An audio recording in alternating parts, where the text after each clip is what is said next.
ਇਹ ਹਫ਼ਤਾਵਾਰ ਬਾਈਬਲ ਦਾ ਦਰਸੀਵਾਜ਼ Plainfield Christian Science church independent ਵੱਲੋਂ ਹੈ, ਜਿਹੜਾ ਨਿਊ ਜਰਜ਼ੀ ਅਮਰੀਕਾ ਵਿੱਚ ਹੈ। ਹੋਰ ਮਾਲੂਮਾਤ ਲਈ ਤੁਸੀਂ ਸਾਡੀ ਵੈਬਸਾਈਟ ਵੇਖੋ www.plainfieldcs.com। ਇਹ ਸਬਕ 9 ਜੁਲਾਈ 2023 ਐਤਵਾਰ ਦੇ ਦਿਨ ਹਫ਼ਤੇ ਦੇ ਅਖੀਰ ਉੱਤੇ ਤੁਹਾਡੇ ਪੜ੍ਹਨ ਲਈ ਤਿਆਰ ਕੀਤਾ ਗਿਆ ਹੈ। ਮਜ਼ਮੂਨ ਸਾਕਰਾਮੈਂਟ, ਸੁਨਹਿਰੀ ਮਤਨ ਹੋਸੇ। ਮੈਂ ਕੁਰਬਾਨੀ ਨਹੀਂ ਬਲਕਿ ਰਹਿਮ ਪਸੰਦ ਕਰਦਾ ਵਾਂ ਤੇ ਰੱਬ ਨੂੰ ਜਾਣਨ ਨੂੰ ਸੁਖਤਨੀ ਕੁਰਬਾਨੀਆਂ ਤੋਂ ਬਹੁਤਾ ਚਾਹੁੰਦਾ ਵਾਂ। ਜਵਾਬੀ ਪੜ੍ਹਾਈ। ਯਕੂਬ। ਇਸ ਲਈ ਸਾਰੀ ਨਜਾਸਤ ਤੇ ਬਦੀ ਦੇ ਫੁਜ਼ਲੇ ਨੂੰ ਦੂਰ ਕਰਕੇ ਉਸ ਕਲਾਮ ਨੂੰ ਹਲੀਮੀ ਨਾਲ ਕਬੂਲ ਕਰ ਲਓ ਜਿਹੜਾ ਦਿਲ ਵਿੱਚ ਬੋਇਆ ਗਿਆ ਹੈ ਤੇ ਤੁਹਾਡੀਆਂ ਰੂਹਾਂ ਨੂੰ ਮੁਕਤੀ ਦੇ ਸਕਦਾ ਹੈ। ਪਰ ਕਲਾਮ ਉੱਤੇ ਅਮਲ ਕਰਨ ਵਾਲੇ ਬਣੋ, ਨਾ ਪਈ ਬਸ ਸੁਣਨ ਵਾਲੇ ਜਿਹੜੇ ਆਪਣੇ ਆਪ ਨੂੰ ਧੋਖਾ ਦਿੰਦੇ ਨੇ। ਕਿਉਂ ਜੇ ਜਿਹੜਾ ਕੋਈ ਕਲਾਮ ਨੂੰ ਸੁਣਨ ਵਾਲਾ ਹੋਵੇ ਤੇ ਉਹਦੇ ਉੱਤੇ ਅਮਲ ਕਰਨ ਵਾਲਾ ਨਾ ਹੋਵੇ, ਉਹ ਉਸ ਬੰਦੇ ਵਾਂਗਰ ਹੈ ਜਿਹੜਾ ਆਪਣੀ ਕੁਦਰਤੀ ਸ਼ਕਲ ਸ਼ੀਸ਼ੇ ਵਿੱਚ ਵੇਖਦਾ ਹੈ। ਇਸ ਲਈ ਭਈ ਉਹ ਆਪਣੇ ਆਪ ਨੂੰ ਵੇਖ ਕੇ ਟੁਰ ਜਾਂਦਾ ਹੈ ਤੇ ਛੇਤੀ ਨਾਲ ਭੁੱਲ ਜਾਂਦਾ ਹੈ ਭਈ ਮੈਂ ਕਿੰਜ ਦਾ ਸੀ। ਪਰ ਜਿਹੜਾ ਬੰਦਾ ਆਜ਼ਾਦੀ ਦੀ ਸ਼ਰੀਅਤ ਉੱਤੇ ਧਿਆਨ ਨਾਲ ਨਜ਼ਰ ਕਰਦਾ ਰਹਿੰਦਾ ਹੈ, ਉਹ ਆਪਣੇ ਕੰਮ ਵਿੱਚ ਇਸ ਲਈ ਬਰਕਤ ਪਾਵੇਗਾ ਭਈ ਸੁਣ ਕੇ ਭੁੱਲਦਾ ਨਹੀਂ ਬਲਕਿ ਅਮਲ ਕਰਦਾ ਹੈ। ਜੇ ਕੋਈ ਆਪਣੇ ਆਪ ਨੂੰ ਦੀਨਦਾਰ ਸਮਝੇ ਤੇ ਆਪਣੀ ਜ਼ੁਬਾਨ ਨੂੰ ਲਗਾਮ ਨਾ ਦੇਵੇ ਬਲਕਿ ਆਪਣੇ ਦਿਲ ਨੂੰ ਧੋਖਾ ਦੇਵੇ ਤੇ ਉਹਦੀ ਦੀਨਦਾਰੀ ਝੂਠ ਹੈ। ਸਾਡੇ ਰੱਬ ਤੇ ਪਾਪ ਦੇ ਨੇੜੇ ਖਾਲਸ ਤੇ ਬੇਐਬ ਦੀਨਦਾਰੀ ਇਹ ਹੈ ਭਈ ਯਤੀਮਾਂ ਤੇ ਬੇਵਾਂ ਦੀ ਮੁਸੀਬਤ ਦੇ ਵੇਲੇ ਉਹਨਾਂ ਦੀ ਖਬਰਗੀਰੀ ਕਰੀਏ ਤੇ ਆਪਣੇ ਆਪ ਨੂੰ ਜੱਗ ਤੋਂ ਬੇਖਬਰ ਰੱਖੀਏ। ਦਰਸੀਵਾਜ਼ ਬਾਈਬਲ ਵਿੱਚੋਂ ਮੀਕਾ।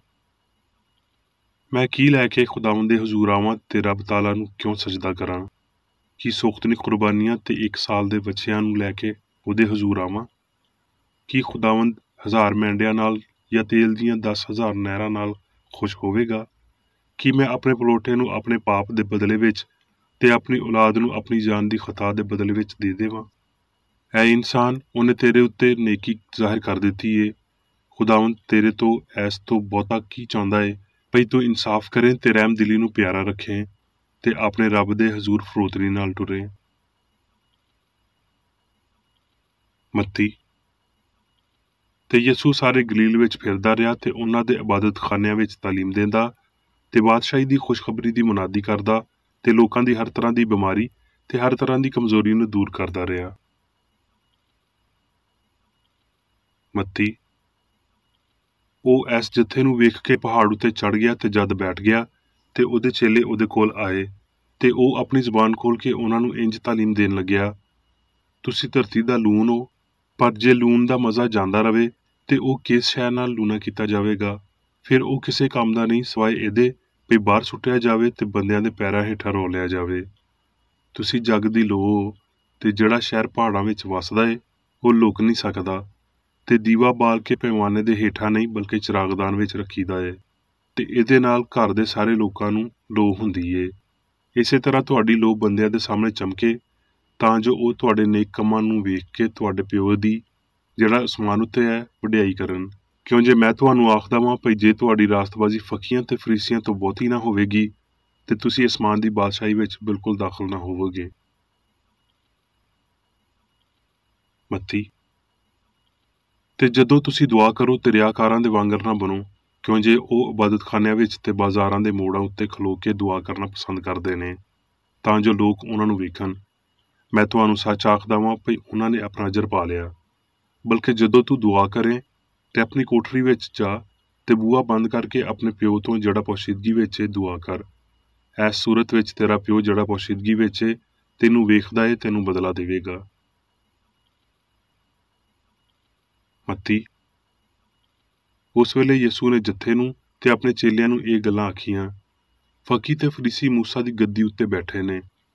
ਇਸ ਲਈ ਜੋ ਕੁਝ ਤੁਹਾਨੂੰ ਦੱਸਣ ਸਭ ਕਰੋ ਤੇ ਮੰਨੋ, ਪਰ ਉਹਨਾਂ ਵਰਗੇ ਕੰਮ ਨਾ ਕਰੋ, ਕਿਉਂ ਜੇ ਉਹ ਆਖਦੇ ਨੇ ਤੇ ਕਰਦੇ ਨਹੀਂ। ਉਹ ਅਜਿਹੇ ਭਾਰੇ ਬੋਝ ਜਿਨ੍ਹਾਂ ਨੂੰ ਚੁੱਕਣਾ ਔਖਾ ਏ ਬੰਨ ਕੇ ਲੋਕਾਂ ਦੇ ਮੋਢਿਆਂ ਉੱਤੇ ਰੱਖਦੇ ਨੇ, ਪਰ ਆਪ ਉਹਨਾਂ ਨੂੰ ਉਂਗਲੀ ਨਾਲ ਹਿਲਾਉਣਾ ਵੀ ਨਹੀਂ ਚਾਹੁੰਦੇ। ਉਹ ਆਪਣੇ ਸਾਰੇ ਕੰਮ ਲੋਕਾਂ ਨੂੰ ਵਿਖਾਉਣ ਲਈ ਕਰਦੇ ਨੇ, ਕਿਉਂ ਜੇ ਉਹ ਆਪਣੇ ਤਵੀਜ਼ ਵੱਡੇ ਬਣਾਉਂਦੇ ਤੇ ਆਪਣੇ ਕੱਪੜਿਆਂ ਦੇ ਕਿਨਾਰੇ ਚੌੜੇ ਰੱਖਦੇ ਨੇ, ਤੇ ਜ਼ਿਆਫਤਾਂ ਵਿੱਚ ਸਦਰਨਸ਼ੀਨੀ ਤੇ ਇਬਾਦਤਖਾਨਿਆਂ ਵਿੱਚ ਉੱਚੀਆਂ ਕੁਰਸੀਆਂ ਤੇ ਬਾਜ਼ਾਰਾਂ ਵਿੱਚ ਸਲਾਮ ਤੇ ਬੰਦਿਆਂ ਕੋਲੋਂ ਰੱਬੀ ਅਖਵਾਉਣਾ ਪਸੰਦ ਕਰਦੇ ਨੇ। ਪਰ ਤੁਸੀਂ ਰੱਬੀ ਨਾ ਅਖਵਾਓ, ਕਿਉਂ ਜੇ ਤੁਹਾਡਾ ਉਸਤਾਦ ਇੱਕ ਹੀ ਏ ਤੇ ਤੁਸੀਂ ਸਾਰੇ ਭਰਾ ਹੋ। ਤੇ ਧਰਤੀ ਉੱਤੇ ਕਿਸੇ ਨੂੰ ਆਪਣਾ ਪਿਓ ਨਾ ਆਖੋ, ਕਿਉਂ ਜੇ ਤੁਹਾਡਾ ਪਿਓ ਇੱਕ ਹੀ ਏ ਜਿਹੜਾ ਅਸਮਾਨੀ ਏ। ਤੇ ਤੁਸੀਂ ਨਾ ਹਾਦੀ ਅਖਵਾਓ, ਕਿਉਂ ਜੇ ਤੁਹਾਡਾ ਹਾਦੀ ਇੱਕ ਹੀ ਏ, ਯਾਨੀ ਮਸੀਹ। ਪਰ ਜਿਹੜਾ ਤੁਹਾਡੇ ਵਿੱਚ ਵੱਡਾ ਏ ਉਹ ਤੁਹਾਡਾ ਖਾਦਮ ਬਣੇ, ਤੇ ਜਿਹੜਾ ਕੋਈ ਆਪਣੇ ਆਪ ਨੂੰ ਵੱਡਾ ਬਣਾਵੇਗਾ ਉਹ ਨਿੱਕਾ ਕੀਤਾ ਜਾਵੇਗਾ, ਤੇ ਜਿਹੜਾ ਆਪਣੇ ਆਪ ਨੂੰ ਨਿੱਕਾ ਬਣਾਵੇਗਾ ਉਹ ਵੱਡਾ ਕੀਤਾ ਜਾਵੇਗਾ। ਐ ਰਿਆਕਾਰੋ, ਫਕੀਓ ਤੇ ਫਰੀਸੀਓ, ਤੁਹਾਡੇ ਉੱਤੇ ਅਫਸੋਸ, ਭਈ ਤੁਸੀਂ ਸਫੇਦੀ ਕੀਤੀਆਂ ਹੋਈਆਂ ਕਬਰਾਂ ਵਾਂਗਰ ਹੋ, ਜਿਹੜੀਆਂ ਉੱਤੋਂ ਤੇ ਬਹੁਤ ਸੋਹਣੀਆਂ ਵਿਖਾਲੀ ਦਿੰਦੀਆਂ ਨੇ, ਪਰ ਅੰਦਰੋਂ ਮੁਰਦਿਆਂ ਦੀਆਂ ਹੱਡੀਆਂ ਤੇ ਹਰ ਤਰ੍ਹਾਂ ਦੀ ਨਜਾਸਤ ਨਾਲ ਭਰੀਆਂ ਨੇ। ਇਸੇ ਤਰ੍ਹਾਂ ਤੁਸੀਂ ਵੀ ਬਾਹਰੋਂ ਲੋਕਾਂ ਨੂੰ ਬਹੁਤ ਰਸਤਬਜ਼ ਵਿਖਾਲੀ ਦਿੰਦੇ ਹੋ, ਪਰ ਅੰਦਰੋਂ ਰਿਆਕਾਰੀ ਤੇ ਬੇਦੀਨੀ ਨਾਲ ਭਰੇ ਹੋ। ਮੱਤੀ। ਤੇ ਈਦੇ ਫਤੀਰ ਦੇ ਪਹਿਲੇ ਦਿਨ ਚੇਲਿਆਂ ਨੇ ਯਿਸੂ ਦੇ ਕੋਲ ਆ ਕੇ ਆਖਿਆ, ਤੂੰ ਕਿੱਥੇ ਚਾਹੁੰਦਾ ਹੈ ਭਈ ਅਸੀਂ ਤੇਰੇ ਲਈ ਫਿਸਾ ਖਾਣ ਦੀ ਤਿਆਰੀ ਕਰੀਏ? ਉਹਨੇ ਆਖਿਆ, ਸ਼ਹਿਰ ਵਿੱਚ ਫਲਾਂ ਬੰਦੇ ਦੇ ਕੋਲ ਜਾ ਕੇ ਆਖਣਾ, ਉਸਤਾਦ ਆਖਦਾ ਹੈ ਭਈ ਮੇਰਾ ਵੇਲਾ ਨੇੜੇ ਹੈ, ਮੈਂ ਆਪਣੇ ਚੇਲਿਆਂ ਦੇ ਨਾਲ ਤੇਰੇ ਵੱਲ ਈਦੇ ਫਸਾ ਕਰਾਂਗਾ।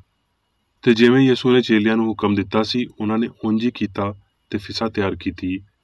ਜਦੋਂ ਉਹ ਖਾ ਰਹੇ ਸੀ ਤੇ ਯਿਸੂ ਨੇ ਰੋਟੀ ਲਈ ਤੇ ਬਰਕਤ ਦੇ ਕੇ ਤੋੜੀ ਤੇ ਚੇਲਿਆਂ ਨੂੰ ਦੇ ਕੇ ਆਖਿਆ, ਲਓ ਖਾਓ, ਇਹ ਮੇਰਾ ਬਦਨ ਏ।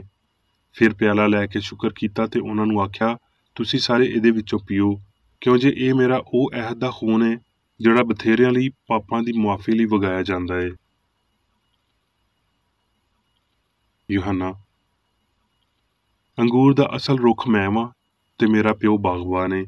ਜਿਹੜੀ ਟਹਿਣੀ ਮੇਰੇ ਵਿੱਚ ਏ ਤੇ ਫਲ ਨਹੀਂ ਦਿੰਦੀ, ਉਹ ਉਹਨੂੰ ਵੱਢ ਦਿੰਦਾ ਏ, ਤੇ ਜਿਹੜੀ ਫਲ ਦਿੰਦੀ ਏ ਉਹਨੂੰ ਛਾਂਗਦਾ ਏ, ਤਾਂ ਜੋ ਬਹੁਤਾ ਫਲ ਦੇਵੇ।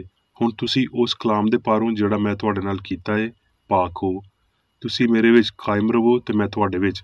ਜਿਵੇਂ ਜੇ ਟਹਿਣੀ ਅੰਗੂਰ ਦੇ ਰੁੱਖ ਵਿੱਚ ਕਾਇਮ ਨਾ ਰਵੇ ਤੇ ਆਪਣੇ ਆਪ ਫਲ ਨਹੀਂ ਦੇ ਸਕਦੀ, ਉਸੇ ਤਰ੍ਹਾਂ ਤੁਸੀਂ ਵੀ ਜੇ ਮੇਰੇ ਵਿੱਚ ਕਾਇਮ ਨਾ ਰਵੋ ਤੇ ਫਲ ਨਹੀਂ ਦੇ ਸਕਦੇ। ਮੈਂ ਅੰਗੂਰ ਦਾ ਰੁੱਖ ਵਾਂ, ਤੁਸੀਂ ਟਹਿਣੀਆਂ ਹੋ। ਜਿਹੜਾ ਮੇਰੇ ਵਿੱਚ ਕਾਇਮ ਰਹਿੰਦਾ ਏ ਤੇ ਮੈਂ ਉਹਦੇ ਵਿੱਚ, ਉਹ ਬਹੁਤ ਫਲ ਦਿੰਦਾ ਏ, ਕਿਉਂ ਜੇ ਮੈਥੋਂ ਵੱਖ ਹੋ ਕੇ ਤੁਸੀਂ ਕੁਝ ਨਹੀਂ ਕਰ ਸਕਦੇ।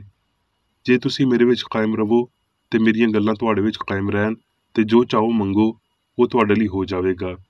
ਮੇਰੇ ਪਿਓ ਦਾ ਜਲਾਲ ਇਹਦੇ ਨਾਲ ਹੀ ਹੁੰਦਾ ਏ ਭਈ ਤੁਸੀਂ ਬਹੁਤ ਫਲ ਦਿਓ, ਤਦ ਹੀ ਤੁਸੀਂ ਮੇਰੇ ਚੇਲੇ ਠਹਿਰੋਗੇ।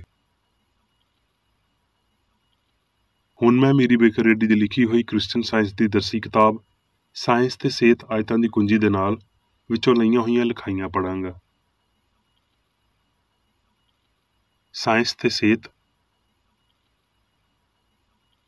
ਹਰ ਦੁਆ ਦੀ ਪਰਖ ਇਹਨਾਂ ਸਵਾਲਾਂ ਦੇ ਜਵਾਬ ਵਿੱਚ ਪਾਈ ਜਾਂਦੀ ਏ ਕਿ ਅਸੀਂ ਆਪਣੇ ਗੁਆਂਢੀ ਨਾਲ ਇਸ ਹੁਕਮ ਦੀ ਬਣਾ ਉੱਤੇ ਚੰਗਾ ਪਿਆਰ ਕਰਦੇ ਹਾਂ, ਭਾਵੇਂ ਅਸੀਂ ਸਾਡੀ ਦੁਆ ਦੇ ਨਾਲ ਲਗਾਤਾਰ ਹਯਾਤੀ ਗੁਜ਼ਾਰਦਿਆਂ ਹੋਏ ਸਾਡੀਆਂ ਇਲਤਜ਼ਾਮਾਂ ਦੀ ਤਾਬਿਆਦਾਰੀ ਦਾ ਕੋਈ ਸਬੂਤ ਫਰਾਹਮ ਨਹੀਂ ਕਰਦੇ, ਤੇ ਕੀ ਅਸੀਂ ਕਿਸੇ ਚੰਗੀ ਸ਼ੈ ਲਈ ਦੁਆ ਕਰਨ ਤੇ ਮੁਤਮਿਨ ਹੋ ਕੇ ਸਾਡੀ ਪੁਰਾਣੀ ਖੁਦਗਰਜ਼ੀ ਦਾ ਪਿੱਛਾ ਕਰਦੇ ਹਾਂ। ਜੇ ਖੁਦਗਰਜ਼ੀ ਤੇ ਹਮਦਰਦੀ ਨੂੰ ਥਾਂ ਦੇ ਦਿੱਤੀ ਏ ਤੇ ਅਸੀਂ ਆਪਣੇ ਗੁਆਂਢੀ ਦੇ ਨਾਲ ਬੇਗਰਜ਼ੀ ਨਾਲ ਸਲੂਕ ਰੱਖਾਂਗੇ ਤੇ ਆਪਣੇ ਲਾਨਤ ਘੱਲਣ ਵਾਲਿਆਂ ਲਈ ਬਰਕਤ ਚਾਹਾਂਗੇ। ਪਰ ਅਸੀਂ ਇਸ ਵੱਡੇ ਫਰਜ਼ ਤਿਕਰ ਸਿਰਫ ਇਹ ਮੰਗਣ ਨਾਲ ਕਦੀ ਨਹੀਂ ਅਪੜ ਸਕਦੇ ਭਈ ਇਹ ਬਸ ਹੋ ਜਾਵੇ। ਸਾਡੇ ਈਮਾਨ ਤੇ ਉਮੀਦ ਦੇ ਫਲ ਦਾ ਮਜ਼ਾ ਲੈਣ ਤੋਂ ਪਹਿਲਾਂ ਸਾਨੂੰ ਇੱਕ ਸੂਲੀ ਨੂੰ ਚੁੱਕਣਾ ਪਵੇਗਾ। ਅਸੀਂ ਜਾਣਦੇ ਹਾਂ ਭਈ ਪਾਕੀਜ਼ਗੀ ਪਾਉਣ ਲਈ ਪਾਕੀਜ਼ਗੀ ਦੀ ਤਾਂਘ ਕਰਨਾ ਜ਼ਰੂਰੀ ਸ਼ਰਤ ਹੈ, ਪਰ ਅਸੀਂ ਸਾਰੀਆਂ ਸ਼ੈਵਾਂ ਨਾਲੋਂ ਬਹੁਤੀ ਪਾਕੀਜ਼ਗੀ ਦੀ ਤਾਂਘ ਰੱਖਦੇ ਹਾਂ ਤੇ ਅਸੀਂ ਉਹਦੇ ਲਈ ਹਰ ਸ਼ੈ ਕੁਰਬਾਨ ਕਰ ਦੇਵਾਂਗੇ। ਸਾਨੂੰ ਇਹ ਕਰਨ ਲਈ ਤਿਆਰ ਰਹਿਣਾ ਚਾਹੀਦਾ ਹੈ ਵੀ ਅਸੀਂ ਪਾਕੀਜ਼ਗੀ ਦੀ ਅਮਲੀ ਰਾਹ ਉੱਤੇ ਹਿਫਾਜ਼ਤ ਨਾਲ ਟੁਰ ਸਕਦੇ ਹਾਂ। ਦੁਆ ਨਾ ਬਦਲਣ ਵਾਲੀ ਸੱਚਾਈ ਨੂੰ ਨਹੀਂ ਬਦਲ ਸਕਦੀ, ਨਾ ਹੀ ਇਕੱਲੀ ਸਾਨੂੰ ਸੱਚਾਈ ਦੀ ਸਮਝ ਦੇ ਸਕਦੀ ਏ, ਪਰ ਦੁਆ ਰੱਬ ਦੀ ਮਰਜ਼ੀ ਨੂੰ ਜਾਣਨ ਤੇ ਉਹਨੂੰ ਪੂਰਾ ਕਰਨ ਦੀ ਇੱਕ ਜੋਸ਼ ਵਾਲੀ ਪੱਕੀ ਤਾਂਘ ਦੇ ਨਾਲ ਜੁੜ ਕੇ ਸਾਨੂੰ ਸਾਰਿਆਂ ਨੂੰ ਸੱਚਾਈ ਦੇ ਕੋਲ ਲਿਆਵੇਗੀ। ਅਜਿਹੀ ਤਾਂਘ ਨੂੰ ਸਮਾਤ ਦੇ ਕਾਬਲ ਇਜ਼ਹਾਰ ਦੀ ਬਹੁਤ ਘੱਟ ਲੋੜ ਹੁੰਦੀ ਏ। ਇਹਨੂੰ ਸੋਚ ਤੇ ਹਯਾਤੀ ਵਿੱਚ ਚੰਗੇ ਤਰੀਕੇ ਨਾਲ ਜ਼ਾਹਿਰ ਕੀਤਾ ਜਾਂਦਾ ਹੈ। ਦੁਆ ਦਾ ਇੱਕ ਖਤਰਾ ਇਹ ਹੈ ਭਈ ਇਹ ਸਾਨੂੰ ਅਜ਼ਮਾਇਸ਼ ਵਿੱਚ ਪਾ ਸਕਦੀ ਏ। ਇਹਦੇ ਰਾਹੀਂ ਅਸੀਂ ਆਪ ਹੀ ਰਿਆਕਾਰ ਬਣ ਸਕਦੇ ਹਾਂ, ਉਹਨਾਂ ਤਾਂਘਾਂ ਨੂੰ ਦੁਹਰਾਉਂਦਿਆਂ ਹੋਏ ਜਿਹੜੀਆਂ ਅਸਲੀ ਨਹੀਂ, ਤੇ ਆਪਣੇ ਆਪ ਨੂੰ ਪਾਪ ਕਰਨ ਦੇ ਦੌਰਾਨ ਤਸੱਲੀ ਦਿੰਦਿਆਂ ਹੋਏ ਇਸ ਗੱਲ ਦੀ ਯਾਦ ਦਹਾਨੀ ਦੇ ਨਾਲ ਭਈ ਅਸੀਂ ਇਹਦੇ ਲਈ ਪਹਿਲਾਂ ਹੀ ਦੁਆ ਕਰ ਚੁੱਕੇ ਹਾਂ ਜਾਂ ਇਹਨੂੰ ਕਿਸੇ ਦੂਜੇ ਦਿਨ ਮੁਆਫੀ ਮੰਗਣ ਦਾ ਜ਼ਰੀਆ ਸਮਝਦੇ ਹੋਏ ਰਿਆਕਾਰੀ ਮਜ਼ਹਬ ਲਈ ਖਤਰਨਾਕ ਹੈ। ਮਾਲਕ ਦੀ ਹਦਾਇਤ ਇਹ ਹੈ ਭਈ ਅਸੀਂ ਲੁਕ ਕੇ ਦੁਆ ਕਰੀਏ ਤੇ ਸਾਡੀਆਂ ਹਯਾਤੀਆਂ ਨਾਲ ਸਾਡੀ ਵਫਾਦਾਰੀ ਦੀ ਗਵਾਹੀ ਦਈਏ। ਖੁਦ ਫਰਾਮੋਸ਼ੀ, ਪਾਕੀਜ਼ਗੀ ਤੇ ਅਹਿਸਾਸ ਲਗਾਤਾਰ ਦੁਆਵਾਂ ਨੇ। ਮਸ਼ਕ ਨਾ ਪਈ ਪੇਸ਼ਾ, ਫਹਿਮ ਨਾ ਪਈ ਈਮਾਨ, ਕਾਦਰ ਮੁਤਲਕ ਦੇ ਕੰਨ ਤੇ ਦਸਤੇ ਰਾਸਤ ਹਾਸਲ ਕਰਦੇ ਨੇ ਤੇ ਬੇਸ਼ੱਕ ਇਹ ਬੇਇੰਤਹਾ ਨਿਮਤਾਂ ਨਿਸ਼ਾਵਰ ਕਰਵਾਉਂਦੇ ਨੇ। ਯਿਸੂ ਨੇ ਇਸ ਹੁਕਮ ਉੱਤੇ ਜ਼ੋਰ ਦਿੱਤਾ, ਤੂੰ ਮੇਰੇ ਸਾਹਮਣੇ ਦੂਜੇ ਮਬੂਦਾਂ ਨੂੰ ਨਾ ਮੰਨੀ, ਜਿਹਨੂੰ ਸ਼ਾਇਦ ਇੰਜ ਪੇਸ਼ ਕੀਤਾ ਜਾਵੇ, ਤੂੰ ਇਨਸਾਨ ਵਰਗਾ ਹਯਾਤੀ ਦਾ ਈਮਾਨ ਨਾ ਰੱਖੀ, ਤੂੰ ਬਦੀ ਨੂੰ ਨਾ ਜਾਣੇਗਾ, ਕਿਉਂ ਜੇ ਇੱਥੇ ਬਸ ਇੱਕ ਹਯਾਤੀ ਏ, ਯਾਨੀ ਰੱਬ ਚੰਗਿਆਈ। ਉਹਨੇ ਜੋ ਕੈਸਰ ਦਾ ਏ ਕੈਸਰ ਨੂੰ ਤੇ ਜੋ ਰੱਬ ਦਾ ਏ ਰੱਬ ਨੂੰ ਪੇਸ਼ ਕੀਤਾ। ਉਹਨੇ ਇਨਸਾਨੀ ਅਕੀਦੇ ਦੀਆਂ ਸੂਰਤਾਂ ਜਾਂ ਇਨਸਾਨ ਦੇ ਨਜ਼ਰੀਆਂ ਨੂੰ ਕੋਈ ਅਕੀਦਤ ਨਾ ਦਿੱਤੀ, ਬਲਕਿ ਉਂਝ ਹੀ ਕੰਮ ਕੀਤਾ ਤੇ ਗੱਲ ਕੀਤੀ ਜਿਵੇਂ ਰੂਹ ਤੋਂ ਨਾ ਕਿ ਬਦਰੂਆਂ ਤੋਂ ਸਿੱਖਿਆ। ਯਿਸੂ ਨੇ ਰਵਾਇਤੀ ਕਾਹਨ ਤੇ ਫਰੀਸੀ ਨੂੰ ਆਖਿਆ, ਮਹਿਸੂਲ ਲੈਣ ਵਾਲੇ ਤੇ ਕਸਬੀਆਂ ਤੁਹਾਡੇ ਤੋਂ ਪਹਿਲਾਂ ਬਾਦਸ਼ਾਹੀ ਵਿੱਚ ਵੜਦੀਆਂ ਨੇ।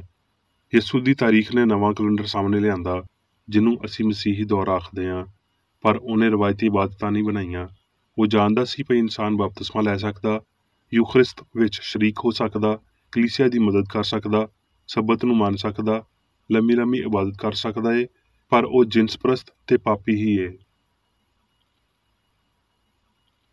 ਯਿਸੂ ਨੇ ਇਜ਼ਹਾਰ ਦੇ ਪਾਰੋਂ ਹਯਾਤੀ ਦਾ ਤਰੀਕਾਕਾਰ ਸਿਖਾਇਆ ਤਾਂ ਜੋ ਅਸੀਂ ਇਹ ਸਮਝ ਸਕੀਏ ਭਈ ਕਿਵੇਂ ਇਲਾਹੀ ਅਸੂਲ ਬਿਮਾਰ ਨੂੰ ਸ਼ਿਫਾ ਦਿੰਦਾ, ਗਲਤੀ ਨੂੰ ਬਾਹਰ ਕੱਢਦਾ ਤੇ ਮੌਤ ਉੱਤੇ ਫਤਹਿਮੰਦ ਹੁੰਦਾ ਏ। ਕਿਸੇ ਦੂਜੇ ਬੰਦੇ ਦੀ ਨਿਸਬਤ ਜਿਹਦਾ ਅਸਲ ਘੱਟ ਰੂਹਾਨੀ ਹੋਵੇ, ਯਿਸੂ ਨੇ ਰੱਬ ਦੀ ਮਿਸਾਲ ਨੂੰ ਬਹੁਤ ਚੰਗੇ ਤਰੀਕੇ ਨਾਲ ਪੇਸ਼ ਕੀਤਾ। ਰੱਬ ਦੇ ਨਾਲ ਉਹਦੀ ਫਰਮਾਬਰਦਾਰੀ ਨਾਲ ਉਹਨੇ ਬਾਕੀ ਸਾਰੇ ਲੋਕਾਂ ਦੀ ਨਿਸਬਤ ਹਸਤੀ ਦੇ ਅਸੂਲ ਨੂੰ ਬਹੁਤਾ ਰੂਹਾਨੀ ਜ਼ਾਹਰ ਕੀਤਾ। ਇਸੇ ਤਰ੍ਹਾਂ ਉਹਦੀ ਐਸ ਨਸੀਹਤ ਦੀ ਤਾਕਤ ਏ ਭਈ ਜੇ ਤੁਸੀਂ ਮੇਰੇ ਨਾਲ ਪਿਆਰ ਕਰਦੇ ਹੋ ਤੇ ਮੇਰੇ ਹੁਕਮਾਂ ਉੱਤੇ ਅਮਲ ਕਰੋਗੇ। ਮਸੀਹੀ ਫਰਜ਼ਾਂ ਦੀ ਫਹਿਰਿਸਤ ਵਿੱਚ ਸਭ ਤੋਂ ਪਹਿਲਾ ਫਰਜ਼ ਉਹਨੇ ਆਪਣੇ ਮਗਰ ਟੁਰਨ ਵਾਲਿਆਂ ਨੂੰ ਸਿਖਾਇਆ, ਉਹ ਸੱਚਾਈ ਤੇ ਪਿਆਰ ਦੀ ਸ਼ਿਫਾ ਦੇਣ ਵਾਲੀ ਤਾਕਤ ਏ। ਉਹਨੇ ਬੇਜਾਨ ਰਸਮਾਂ ਨੂੰ ਕੋਈ ਅਹਿਮੀਅਤ ਨਹੀਂ ਦਿੱਤੀ। ਇਹ ਜਿਉਂਦਾ ਮਸੀਹ ਅਮਲੀ ਸੱਚਾਈ ਹੀ ਏ, ਜਿਹੜਾ ਮਸੀਹ ਨੂੰ ਉਹਨਾਂ ਸਾਰਿਆਂ ਲਈ ਕਿਆਮਤ ਤੇ ਹਯਾਤੀ ਬਣਾਉਂਦਾ ਏ ਜਿਹੜੇ ਕੰਮਾਂ ਵਿੱਚ ਉਹਦੇ ਮਗਰ ਟੁਰਦੇ ਨੇ।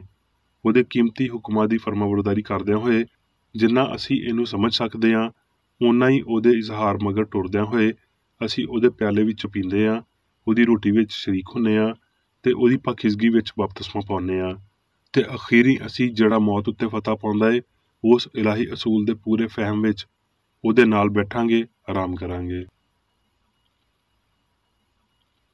ਉਹ ਲੋਕ ਜਿਹੜੇ ਮਸੀਹ ਦੀ ਪੈਰਵੀ ਕਰਨ ਦਾ ਇਕਰਾਰ ਕਰਦੇ ਨੇ, ਉਸ ਇਬਤਦਾਈ ਮਜ਼ਹਬ ਨੂੰ ਰੱਦ ਕਰ ਦਿੰਦੇ ਨੇ ਜਿਹੜਾ ਉਹਨੇ ਕਾਇਮ ਕੀਤਾ।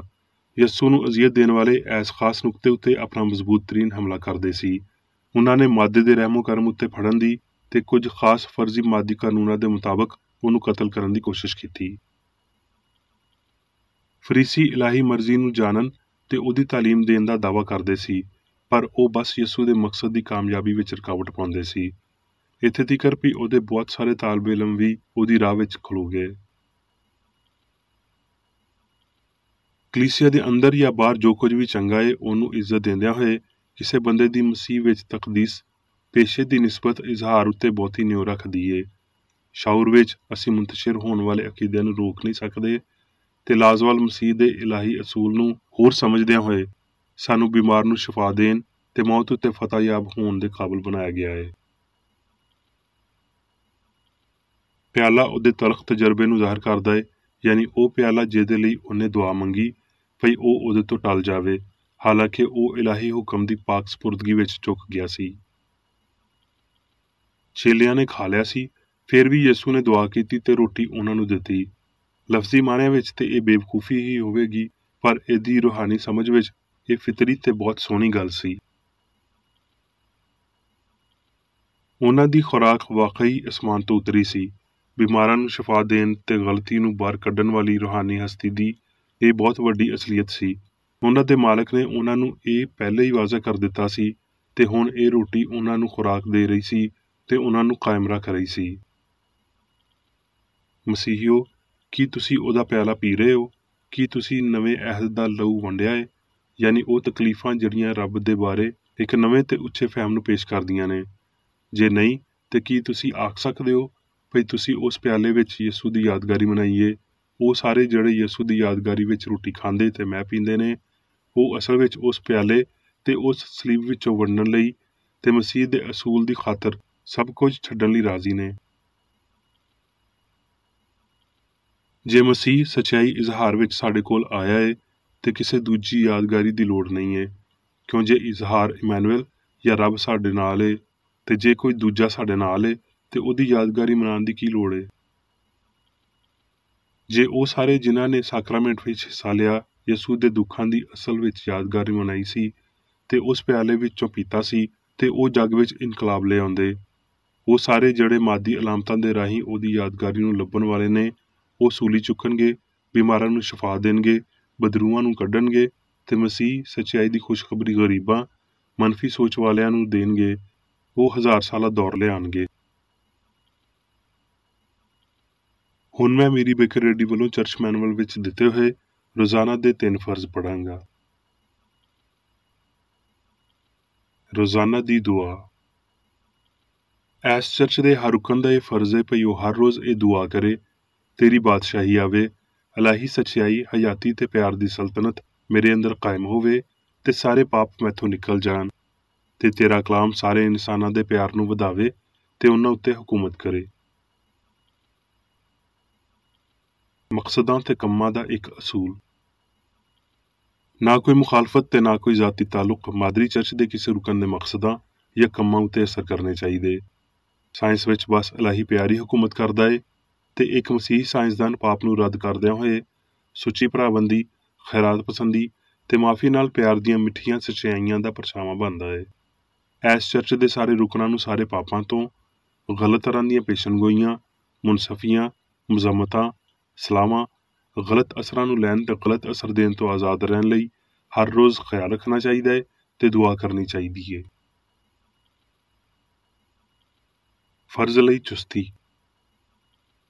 ਇਸ ਚਰਚ ਦੇ ਹਰ ਰੁਕਨ ਦਾ ਇਹ ਫਰਜ਼ ਹੈ ਕਿ ਉਹ ਹਰ ਰੋਜ਼ ਜਾਰਹਾਨਾ ਜ਼ਹਿਨੀ ਸਲਾਹਾਂ ਦੇ ਖਿਲਾਫ ਆਪਣੇ ਆਪ ਨੂੰ ਤਿਆਰ ਰੱਖੇ ਤੇ ਰੱਬ, ਆਪਣੇ ਕਾਇਦ ਤੇ ਇਨਸਾਨਾਂ ਲਈ ਆਪਣੇ ਫਰਜ਼ਾਂ ਨੂੰ ਨਾ ਕਦੀ ਭੁੱਲੇ ਤੇ ਨਾ ਕਦੀ ਨਜ਼ਰਅੰਦਾਜ਼ ਕਰੇ। ਉਹਦੇ ਕੰਮਾਂ ਦੇ ਰਾਹੀਂ ਉਹਦਾ ਇਨਸਾਫ ਹੋਵੇਗਾ, ਉਹ ਬੇਕਸੂਰ ਜਾਂ ਕਸੂਰਵਾਰ ਹੋਵੇਗਾ।